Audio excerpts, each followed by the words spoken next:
Well, Vince, welcome to the podcast. We needed somebody from Dakota, and I thought, who better than to reach out to you? Um, I haven't got the chance to chat with you since the state tournament. I think after the state tournament, I saw you. Um, but yeah, before we talk about Vince, Marty, what were you suggesting that you have a shout out? I give suggestion. I'm telling. Oh, okay. Yeah, Dan Casillas used to be a wrestling coach for me, and now he works in Champaign as an administrator. But both his sons and his daughter go to Muhammad Seymour High School, and his eighth grade son just won the preseason nationals last week in Des Moines. And Okay. yeah, and he listens to our podcast. Dan does. Really? He was listening Wow. to it on the way out. So yeah, and his other son last year from Muhammad was a state champ in 2A at 195. Yeah, I saw that. I got a chance to watch that one. Yeah, now he's at Southern Illinois Edwardsville playing baseball. Cool. Well, yeah, Very rounded athlete. let Dan know he should come on sometime and chat Oh, about the Hananiga days, because obviously he was a big part of it. a gigantic part of the upper weights. Took All little right. boys and turned them into men. Yeah, he was around. I didn't know him super well, but we can catch up with him Oh, soon. he'd love to. Now back to Vince. Vince, thanks again. What I was kind of getting into, like, if you could just, when did you graduate from Dakota? I graduated in 2007. And Okay, but a year after my dad was the what's that? I said a year after me. Yeah. So go in. Your Yeah. dad. I mean, obviously, anybody who's listening from the Northern Illinois area obviously knows the Albert name. If not, if they're living kind of underneath some sort of rock in wrestling world. You guys are a Yeah. huge part of Dakota wrestling, Dakota success in wrestling. So for the longest time. So if people don't know you, yes, tell me a little bit about your family and its ties to Dakota. So my dad was assistant coach from 92 to 95, and then he took over coach not in the 96 season. And then his last season was 2001, that spring COVID year. Yeah. And so my uncle Tony, his brother, would be my dad's older brother. That is Josh's dad. Josh was the 4-time champ from Dakota. Got it. More famous than anyone. Yeah. He climbed a really hard mountain. So credit to that. So Vince, what are you up to lately? I know you have in the past had a pretty large responsibility as far as coaching and stuff and being involved. But I saw you also doing some announcing during the section week. So what are you doing as connected to wrestling right now? So I run our kids club our kids club program, IKWF program. We're starting off here in a week from today. And then just very little like volunteering with the high school. And I got asked by WCCI Radio out of Savannah to do like so they cover like West Carroll and Lena Stockton and Dakota and kind of just those teams in our conference.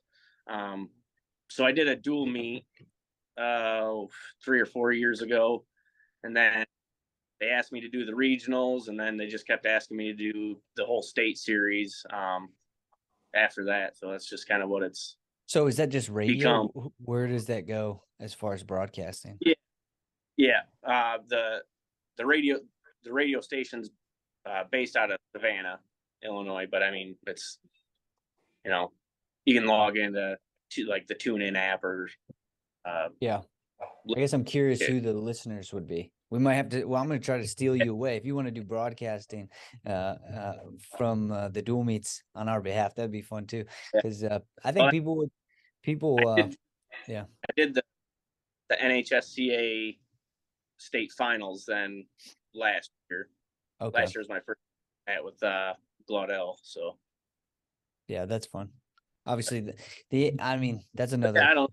It's Yeah. kind of morphing into its own thing, but I just like watching wrestling, and Yeah. I just with the radio, all I was just trying to do was just paint the picture for people that aren't able to watch the match, and try to like describe it as best as possible so that they could kind of visualize the match. Yeah. Well, that's got to be a challenge, especially in some positions. You're like, nobody's. I mean, obviously, people have to have context to be able to do that. I don't think somebody could just listen to it and then visualize it really well if they weren't familiar with it. But so you're running the kids club. Yeah. So what's that? Like if there's a scramble, yeah, don't get too technical. It is what it is. They're rolling around. So that's all you need to know. So you're running the youth program in Dakota. That starts up in how many weeks did you say? A week from today. Our third grade and older will start, and then the second grade and under starts a week later. So yeah, full board. And how has the numbers been in the last couple of years for Dakota? I'm trying to think, we don't have, I'm unfortunately not like privy to being out there. This is one of the reasons why I wanted to bring somebody on like you to kind of like talk about the area, we've asked other people as well, but we want to get, some boots on the ground to figure out the numbers and whether it's in a good state in a up, down, what type of year it is and stuff. So we want to paint a good picture for everybody in the area. But like, what are your numbers now and what have they been? And then obviously I know Josh is running a club, so it's kind of like a complicated situation, but it's all probably working together to be a positive thing. Yeah. For the club, we've kind of been consistently in 50 to 60 range. I think not this year. We're sitting at like 54. But then we have probably 8 to 10 kids, like Dakota kids that'll, go through the Dakota high school program with Josh this year. But our numbers in like they'd be probably like sophomore through 7th grade now. Those grades have kind of been like hurting for numbers for quite some time. We've been able to kind of see that and try to do some different things, but just to when you're in a small town, small community, waves like that happen. You get a class where you have 1 or 2 kids come out, and all the buddies in that class are playing basketball. It's hard to pull some athletes from those types of things. Challenges with small towns are always interesting because for you guys, you have always the opportunity to create popularity because of the history, I think. So if you guys have one good season, it could change a dramatic amount of involvement, I would assume. But it's still impressive. I mean, we're in, I've been in Belvedere for a long period of time, and we're much bigger than Dakota, and 50 consistently throughout the program. I mean, it's obviously pretty good for what's the size of Dakota? School enrollment, I'm just going like off the high school enrollment. I think is like 270 to 280. Yeah. So I mean, we're 1A in football, so small.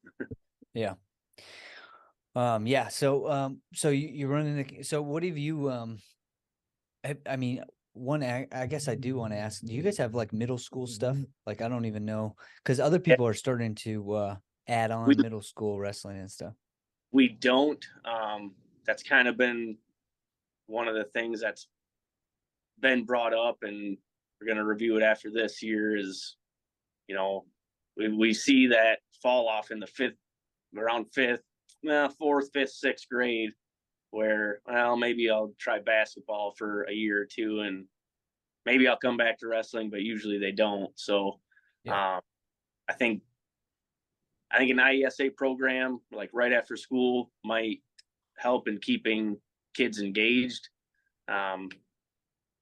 Seen kids just kind of have a few bad tournaments and call it quits for good. So that's kind of rough. But that's kind of the nature of the IKWF beast, is sometimes you just run into a gauntlet, and it is what it is. But Yeah. Marty, yeah. what do you think about that? The middle school stuff. I mean, obviously, did you guys have middle school programs when We you were? did. Yeah, when I was coaching, we had one single, we called it middle school wrestling, but we Yeah. had 4 feeder schools that fed into it. And then we wrestled middle school duels with teams from Wisconsin, Illinois, and stuff like that. And I'm telling you that I've had some guys that all they ever did was wrestle middle school wrestling and ended up being state qualifiers for me in high school, because they would come 2 days a week to practice, and then we'd have one duel a week. So they spent 3 days a week. And but it's, I mean, wrestling's it's its own, I mean, it's an interesting sport, and it takes very good parents to keep a kid into the sport of wrestling. You know, as a young, like as you were talking about, the cutoff is sometimes 5th and 4th grade. Well, if you don't let the kid have a choice and just keep taking them to practice, they usually do all right and they stay with it. But it's just it's a tough sport, and a lot of people nowadays are looking for the easy things. Yeah, that's a lot of the parents. Oh, well, he doesn't want to do it this year. Well, you know, my son wrestled with Tony Cassiope all the way through kids club, through high school, everything. He would come home from kids club practice. Well, I guess I was at kids club. He would come home from high school practices, and just, you could see tears in his eyes. And I'm just like, not even a choice. Like, yeah, you could see it in his eyes. I'm like, it's not even a choice. You're going back. And hey, it turned out great for him. I mean, it made him a man. Yeah, there's an interesting yeah, I mean, if you keep going, I think the competition thing for me is always the again, the competition is always the thing that I always push back on. Like, I don't think it's necessary for, I mean, go to practice. Practice is, you know, even if you weren't competing and you're just going to practice, practice is good for the body. It's an It is. exercise. So, yeah, I mean, I like the idea around middle school just because they compete less, and it's more of just a, get them into the concept of wrestling. And you get, to access so many people who maybe, I remember, there was a couple middle school kids that would walk over to the high school and they would play middle school basketball, but they would see wrestling in the practice room, and then they would go, then they went back to the middle school and started doing wrestling there. And eventually they wrestled for the varsity, but they never did the club at all. So it was just proximity and having the ability to try it out, put them into the circular, like the wrestling ecosystem. And then, they kept at it in high school. So yeah, hopefully you guys are able to do that. You only have, the whole school goes at the same place, right? yeah. The junior high is connected to the high school, and then the elementary school is just kind of up the drive. I mean, in any circumstance, that makes the absolute most sense because it's all part of it, We do co-op with Orangeville too. That's like okay. 15 minutes away, but they've never had their own standalone program. We started co-oping with them probably like 2011 or 2012. How many kids do you get? Yeah. Thank you, Marty. From Orangeville? Yeah. The last few years there hasn't been any, but in some of those, like some of the first 5 or 6 years, we were getting 3 or 4 consistently. Which again, for well, I have a crazy question, right? And here's the what does a high school look like that is are they bigger than Dakota or smaller than Dakota? Yeah. The Yeah, orange. but I mean, that's what I meant. Yeah. What does a high school look like that is smaller than Yeah. Dakota? Uh, I don't know. Just divide it by like 0.75. Wow, how big is that school? Like, how many Uh, classrooms? they're like probably 150 enrollment, like probably 30 or 40 kids. Wow, Yeah. that's They're wild. That's what I grew up in, Dalton. Yeah, what Yeah, was it? Interesting. 65 kids in my graduating class. So how you, many? you know, it's Go ahead. crazy. All the like single A schools in Iowa are like small. Like Dakota would be a 2A school in Iowa. Yeah, isn't But that crazy? we go to this a dual tournament in Western Dubuque, and we'll do. I lost him. We did. He'll come back. That is crazy though. Like, so what was it? How many kids are on your team? In my high school team, back Yeah. in 1983, we had 32 kids. Wow, We had because back then there was only 12 weight classes. We had 2 full teams. it's impressive. Yeah, and my high school coach was a couple-time All-American. It was called Iowa Teachers College, whatever. It's UNI now. We're Yeah. Northern Iowa. That's where he was a couple-time All-American. So he was a great guy. Still alive. Yeah, that's just crazy though that you can have so much. I mean, that's the culture of the community, I guess. But Vince, we lost you, but now you're back. Yeah, yeah. But what I was getting at was like there's schools in Iowa that are 100 kids enrollment or give or take, but they have like full wrestling squads. It's and a full like wrestling cheerleaders. It's Oh yeah, it's awesome. yeah. What do you think? I mean, obviously, you guys have something like that at Dakota, I think, and then Hananiga has always had that as well with you, Marty. What are those? How important is it to kind of like, I don't know, how do you get that in a simple way? Get what? The whole culture? Where it's the cool thing to do, I guess, right? That's how it would happen. Yeah, I mean, you get one of the best athletes in the school going out for a sport, and all of a sudden everybody else wants to do it, and then it's Yeah. just a snowball effect. And I mean, Hananiga's down a little bit, but they their numbers are getting better, and they've got some really good kids. But it's just like Vince was saying, the IKWF is its own beast, but you need those kids in the IKWF. Those good kids need to be in there to wrestle. Yeah. Yeah, I mean, Yeah. obviously, good competition Yeah. makes people better. But Yeah. yeah, that is pretty impressive. I think getting the parents to buy in too, like, and getting the parents to come back and just we only have 3 or 4 home duels, but in a given year, but every home duel is packed with either current parents or former parents, and then people that might not even had kids in the program that just like watching wrestling. So What's a Dakota? I've been to I went to a Dakota duel when Montini dueled you guys. But it was on a Saturday or something, I think, like that. But like what's a Dakota duel meet look like home? Do you guys, do a big thing for it? How do you yeah, if you're good at describing the wrestling match, describe me what a duel looks like. yeah. Well, that Montini one, we like set up spotlight, and so it was like lights were down, wrestling under the spotlights. That was kind of more of a one time.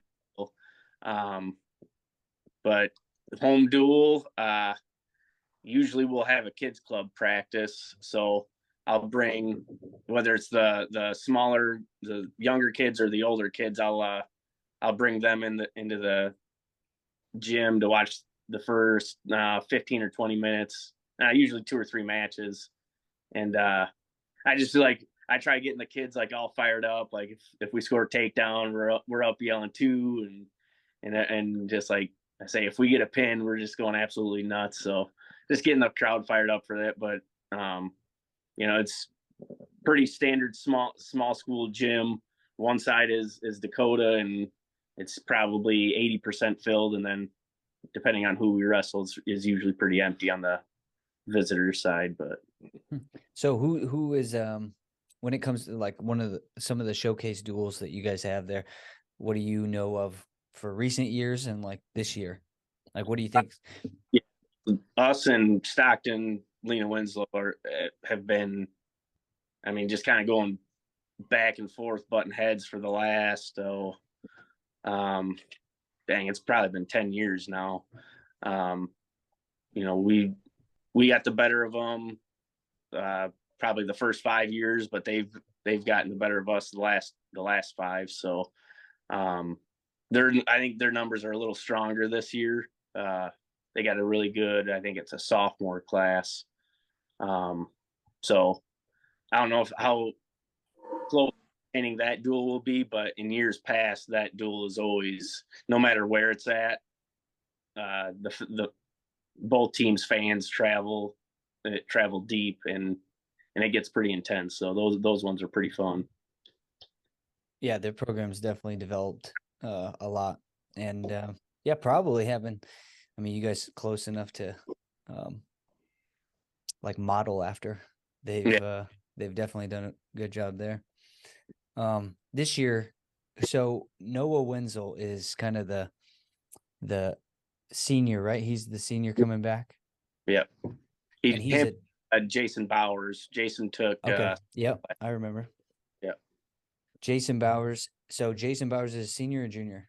He's a senior. Yeah. Okay, so those are the two senior state. He placed Bowers did, right? Last year.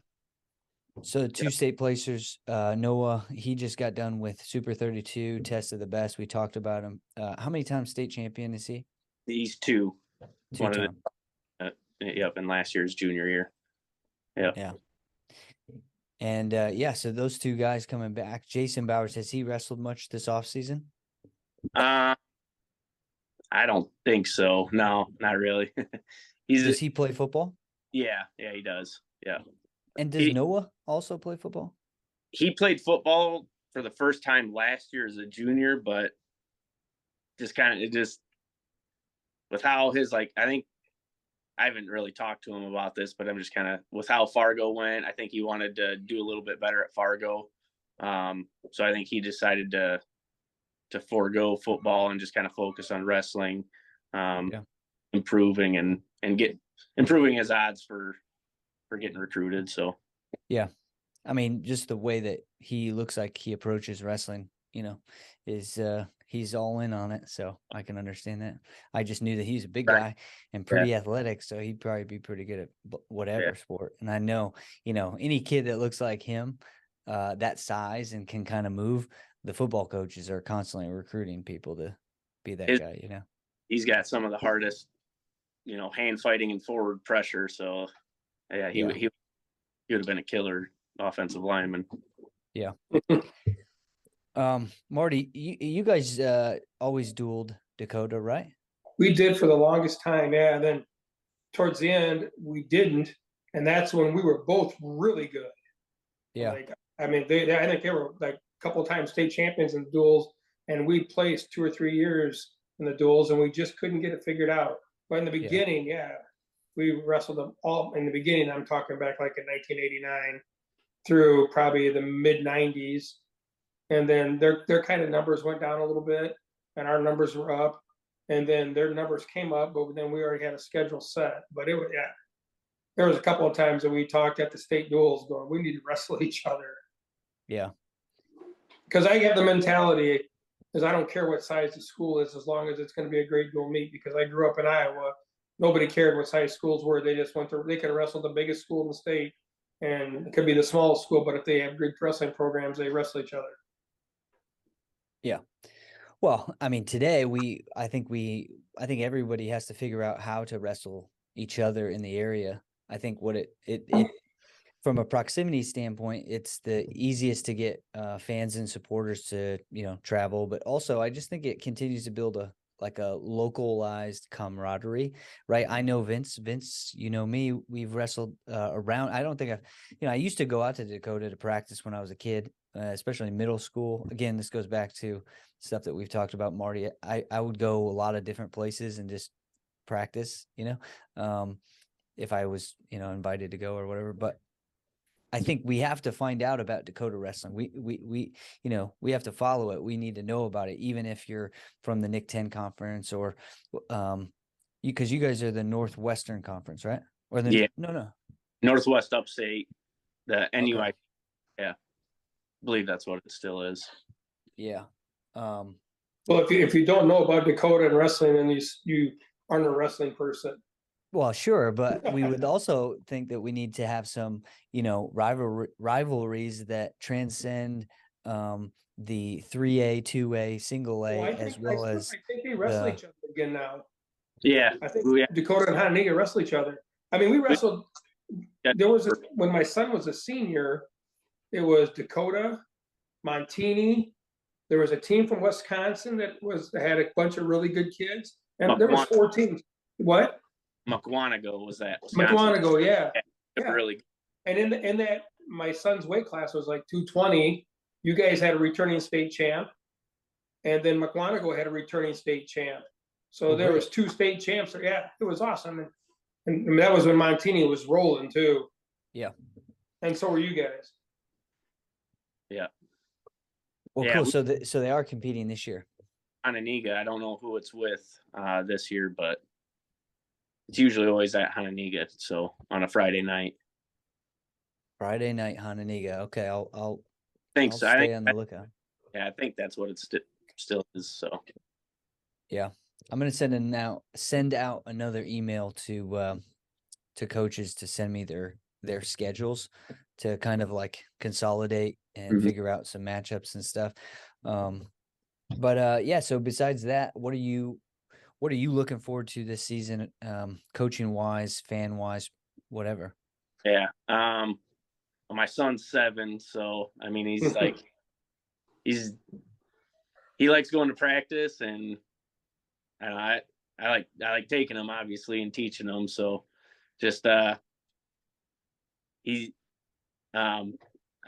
doing and this is for the whole club, a rope climb challenge that kind of lasts throughout the whole year. So I've got awards. If you get up the rope 1 time, you get a ribbon. 25 times throughout the year, you get a medal. 100 times, you get a trophy. And he's like dead set on getting a trophy, whether it's climbing the rope or doing a tournament. So I already see him almost getting up the rope, but to be like, that's probably the thing I'm looking forward to the most is like the day he climbs to the top of the rope. I know it's like something small, but like I don't know. Once he does it once, he'll never be able to not do it. So yeah. But I mean, just like every other year with little kids, most of my numbers are like 4th on down. So it's just watching them grow into the sport and have fun with it. So, I'm just trying to add new ways to get kids excited about it and have fun with it. So. Well, it's cool, but the rope climb challenge, I like that idea. I mean, I wish I had a rope to climb more often. I don't have one. I used to climb them at the University of Illinois. Those were some big ropes, and it's like one of the things that I was like really good at. And my trainer once came up to me. He said, "Dalton, you actually impressed me today with that rope climb." He was trying to make a dig at me, but I was pretty good at the ropes. So yeah, we both in our room. Every high school practice we ended. That's how we ended practice. So, do you have just one rope, or do you have 2 next to each other? Yeah.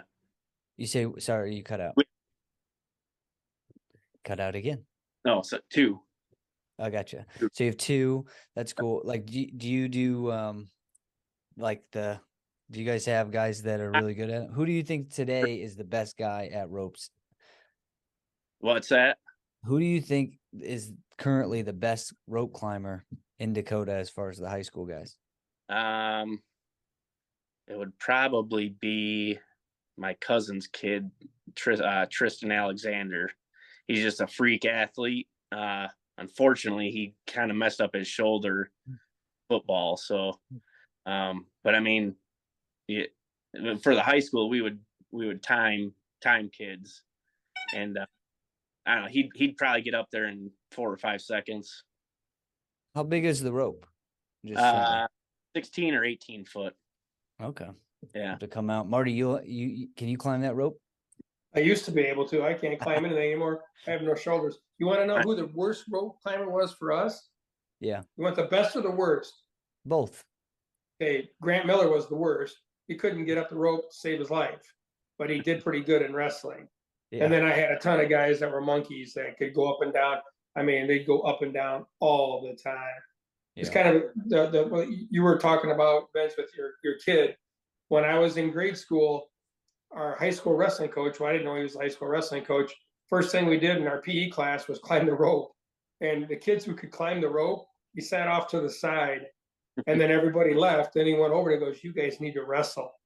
I remember him saying that. He goes, "You guys need to wrestle." And that was like in 3rd grade. I'm like, "All right, I'll wrestle." Yeah. You can see it almost immediately. I mean, if your kid's long enough or coach them long enough, like, you can just see it. Like, this kid's gonna be.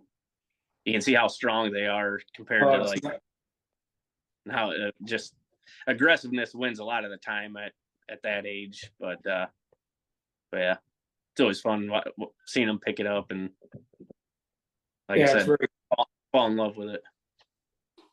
Yeah. Cool. Well, Marty, do you have any other questions or thoughts for Vince? No, but I think we got to find out when they're going to wrestle each other.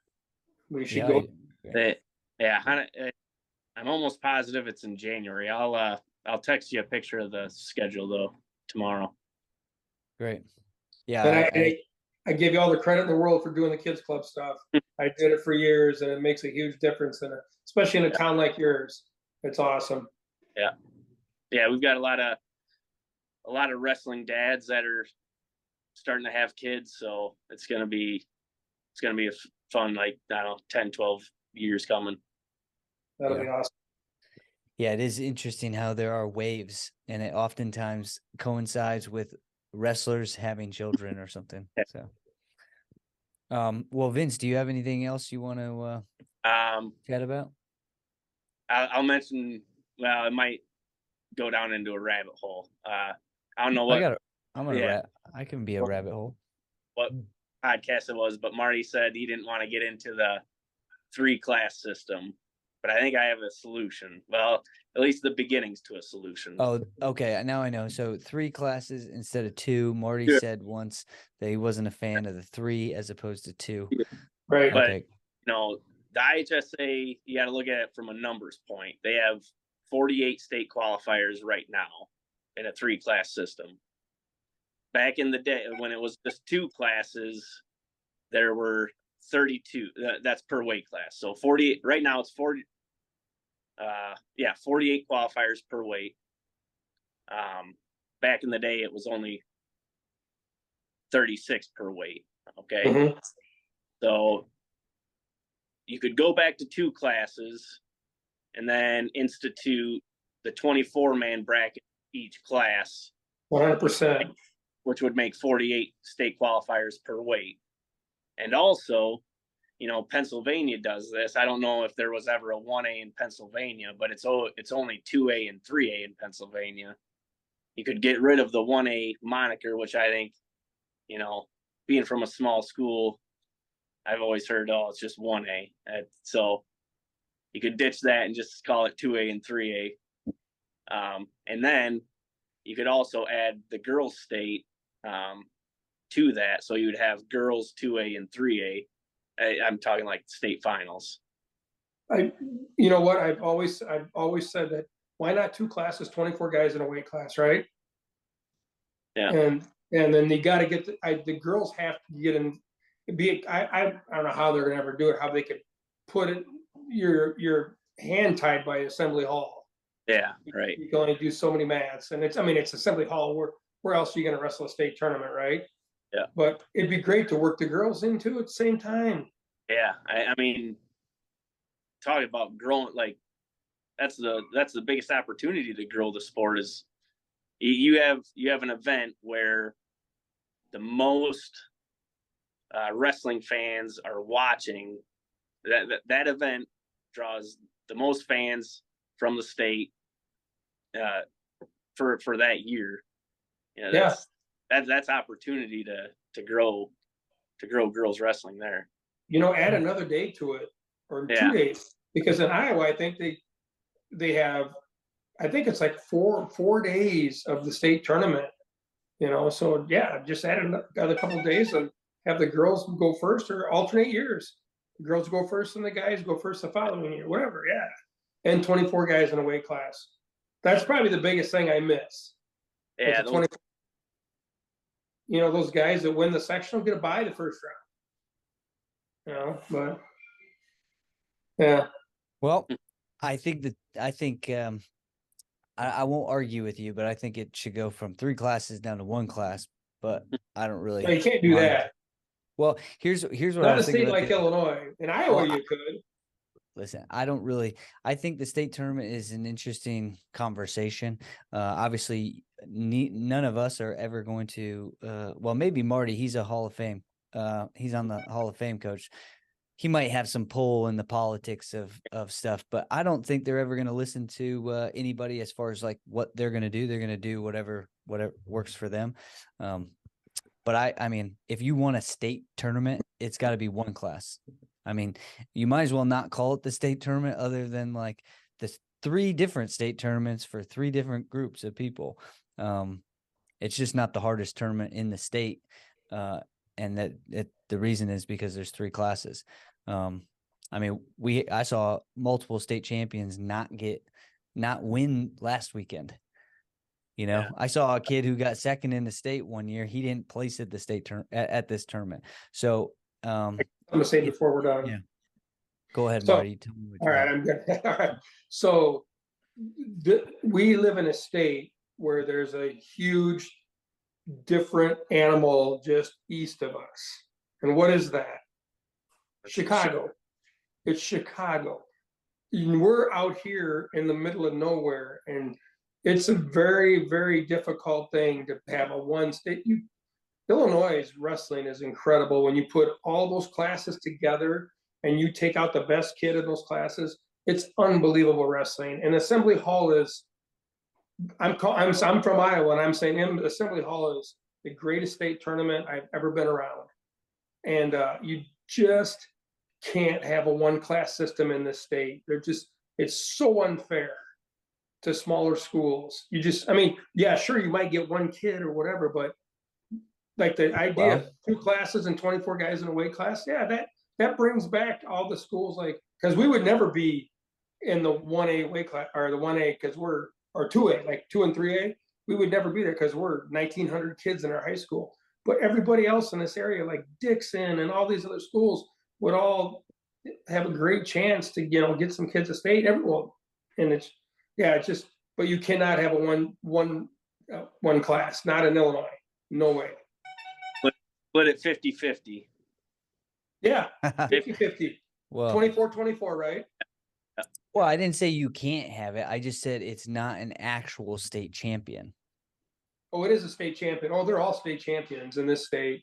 Well, you can't have 2 champions at a different. You can have 3 of them. Right now, there's 3 of them, and you know what? They deserve it. You got the wrong person going now. Well, I mean, I totally believe in.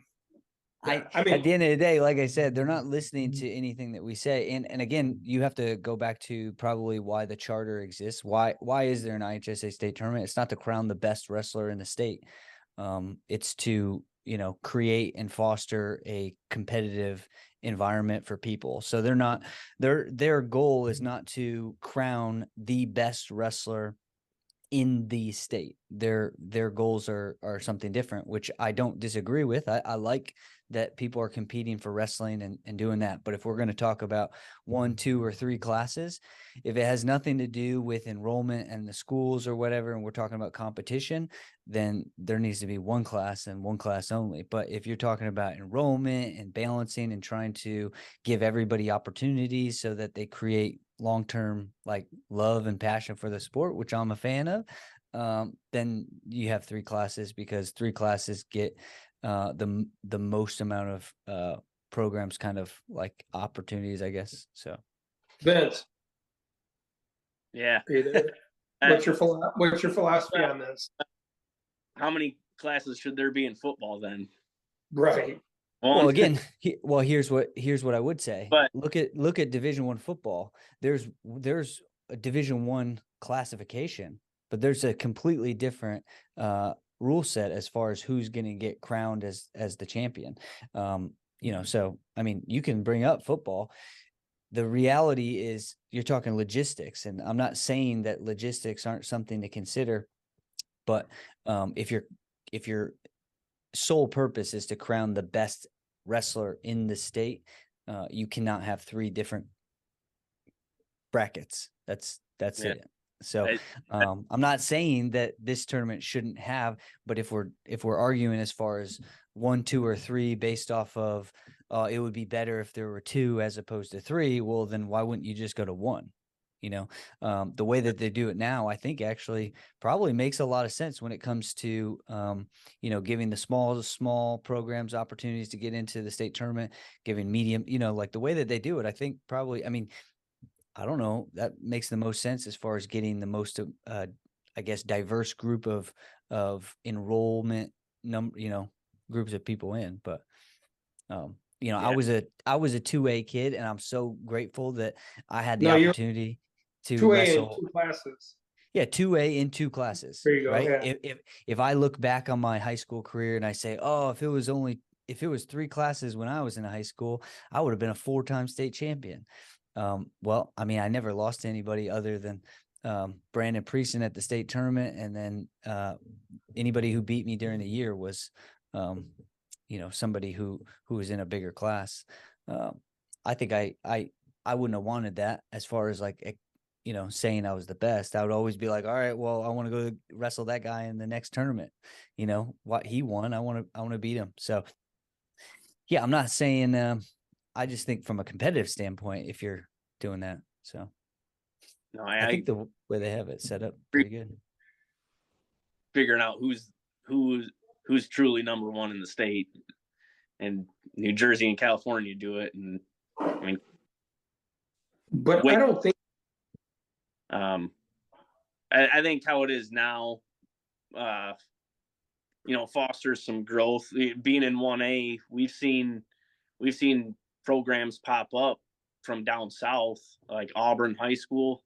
They went from nothing to they're a pretty dang solid program now, and within 10 or 12 years, if it was 1 class, I don't know if those types of programs would ever pop up. So, Yeah.